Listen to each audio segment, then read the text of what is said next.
os casos de assédio no ambiente de trabalho continuam elevados no Brasil. E o pior, a maioria dos trabalhadores tem dificuldade de reconhecer que é uma vítima desse tipo de agressão. Uma estudante filmou o assédio que sofreu de um motorista de transporte por aplicativo durante uma corrida em Viamão, no Rio Grande do Sul. Uma pesquisa feita em todo o país apontou que mais de 30% das mulheres já sofreram assédio no transporte público. E quase metade teve o corpo tocado sem consentimento em locais com grande circulação de pessoas.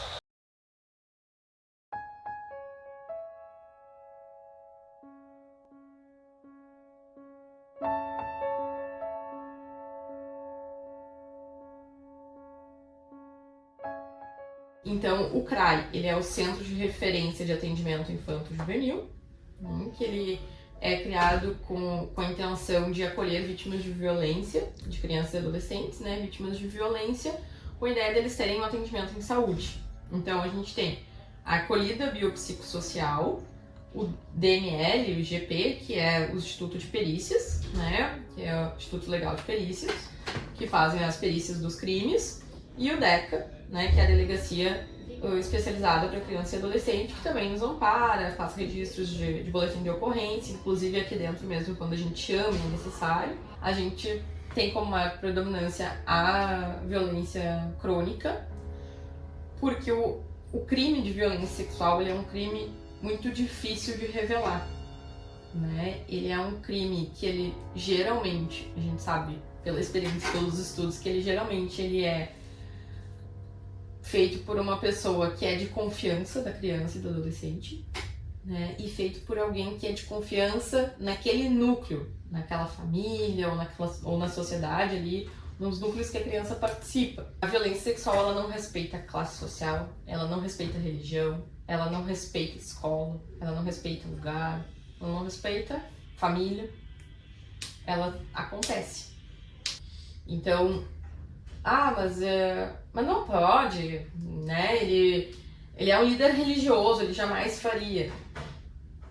É todo líder religioso que faz? Não, mas tem muitas pessoas que já se aproveitam dessa posição para conseguir manipular e conseguir mais fácil o crime.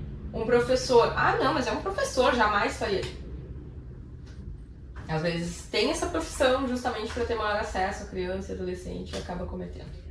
Assim, a gente tem um último dado, assim, que aproximadamente 75%, 80% dos abusos, das violências sexuais são realizadas dentro de casa.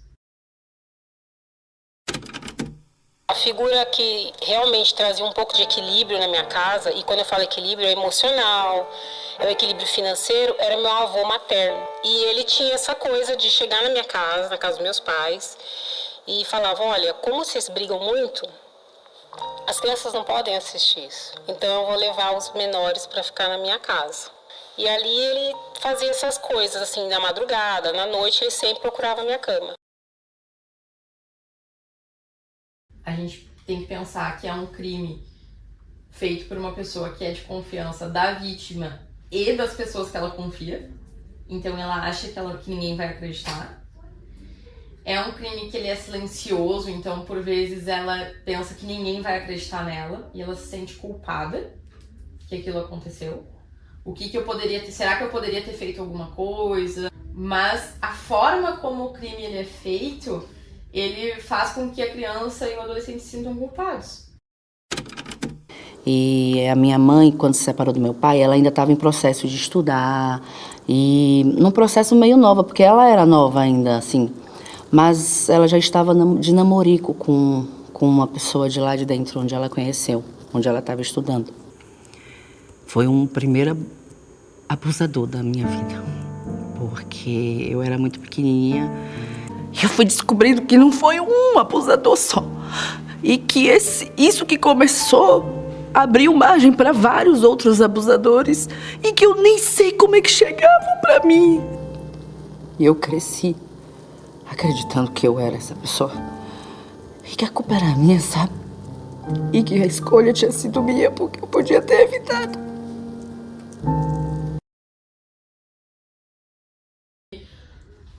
tudo o que a escola conseguir promover sobre falar sobre o tema, né? Porque é um tema que hoje a gente consegue conversar bastante. Mas ainda é como um tabu um pouco, né? Ainda é como um tabu, né? Porque as pessoas não falam sobre as relações sexuais, sobre a educação sexual, qual é o limite do corpo, né? Que partes eu não posso tocar no corpo do outro, que partes o outro não pode tocar em mim, e se tocar, o que eu faço?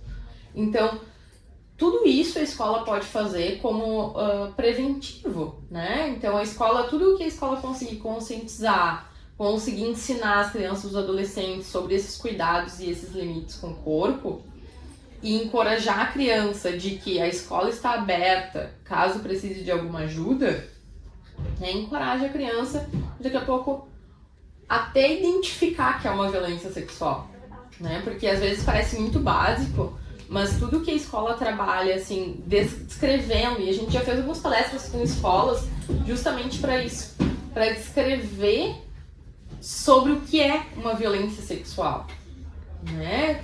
Tem coisas que na década passada a gente não falava, que hoje a gente fala, né? Que eu saí na rua e receber um comentário sobre o meu corpo, uma buzinadinha lá e um comentário sobre o meu corpo, é violência sexual.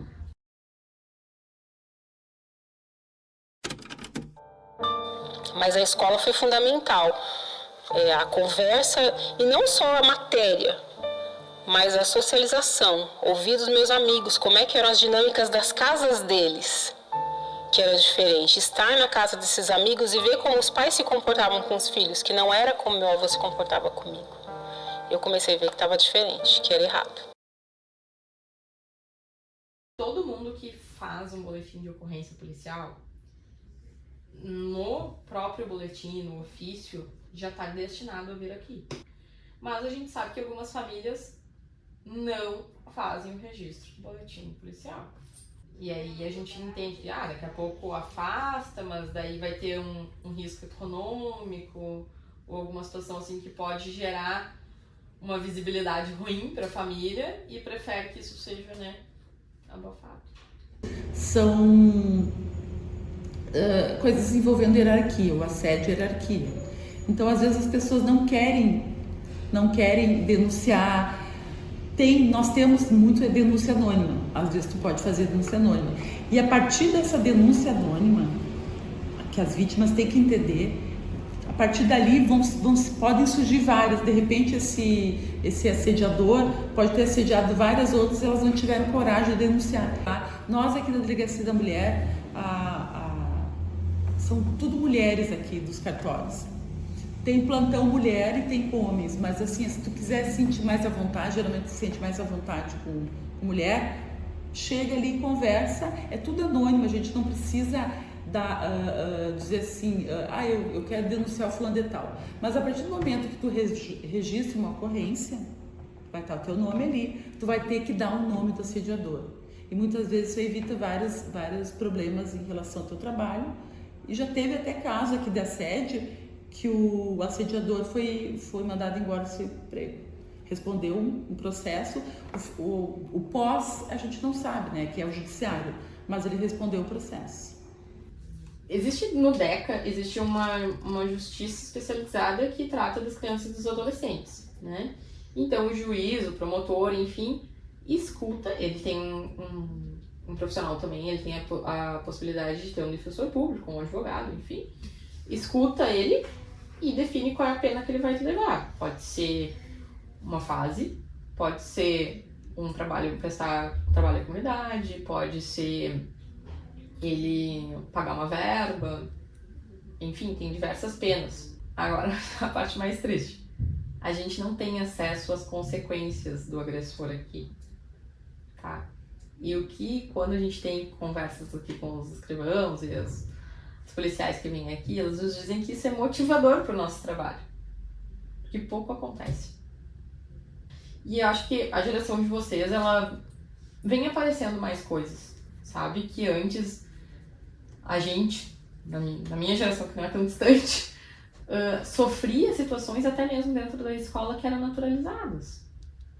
Falando bem abertamente, assim. nos anos 2000, até 2005, 2010 ali, era natural. Não sei se hoje acontece isso na escola de vocês podem me dizer melhor, mas era muito natural que os meninos batessem na bunda das meninas no recreio. Do nada. E os monitores viam isso e diziam, para, não faz isso. Tipo, não é para, não faz isso. Entendeu? Né? Então, existia toda uma regra de comportamento, de vestimenta das meninas, que não podiam ir né? Se usasse shorts, não usasse short, como é que era a vestimenta da menina na escola, né? Então, assim,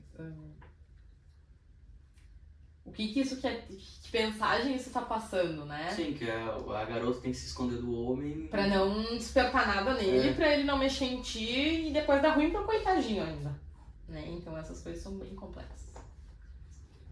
E é isso que a gente diz, uma vítima de assédio sexual tem que denunciar, tem que ir adiante.